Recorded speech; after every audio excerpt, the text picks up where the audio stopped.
సులువుగా చిక్కులు పెట్టే పాపం.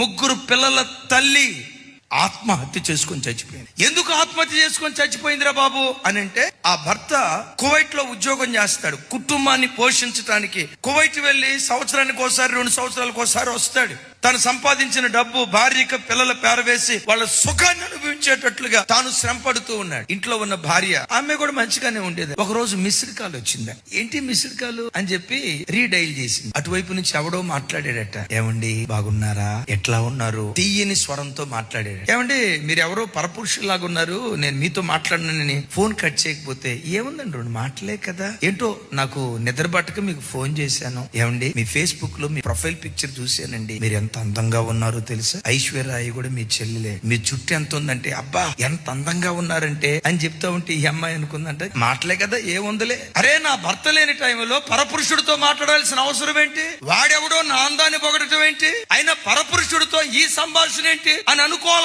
ఎందుకు అనుకోలేదు తెలుసా, ఈ చిన్నది నన్నేం చేస్తుంది. అయ్యా ఉద్యోగ స్థలంలో కూడా సులువుగా చిక్కులు పెట్టే చిన్న చిన్న పాపాలే నీకు ఉరిగా మారుతాయి. జాగ్రత్త. నీ ఆఫీసులో, నీ ఇంటి పక్క, నీ ఉద్యోగ స్థలంలో చిన్న చిన్న పొరపాట్లే భారీ మూల్యం చెల్లించే ప్రమాదం వస్తుంది. జాగ్రత్త. సరే పదే ఫోన్ చేస్తా ఉండేవాడట. ఏమండి మీ గొంతు చాలా బాగుందండి, మీరు భలే అందంగా ఉన్నారండి, ఇంత అందంగా ఉన్న మిమ్మల్ని ఎట్లా వెళ్ళి అని నోటుకొచ్చినట్టు వాడు కొంచెం సైడ్ ట్రాక్ కి తీసుకెళ్ళి మాట్లాడి చివరికి వాడికి బానిస అయిపోయి 3 పిల్లల్ని విడిచిపెట్టి వెళ్ళిపోయింది. 3 పిల్లల్ని విడిచిపెట్టి వెళ్ళిపోయిన తర్వాత కువైట్ లో ఉన్న భర్తకు తెలిసింది. ఆవురావురమంటూ ఏడ్చుకుంటూ వచ్చాడు. సోషల్ మీడియాలో నీకు దండం పెడతా, ఎక్కడున్నారా నా భార్యగా నేను చేర్చుకో, ఒకవేళ నా భార్యగా ఉండటం నీకు ఇష్టం లేకపోయినా ఈ పిల్లలకు తల్లిగా నువ్వు ఉండు. పిల్లల ముఖం చూసైనారా రాలా.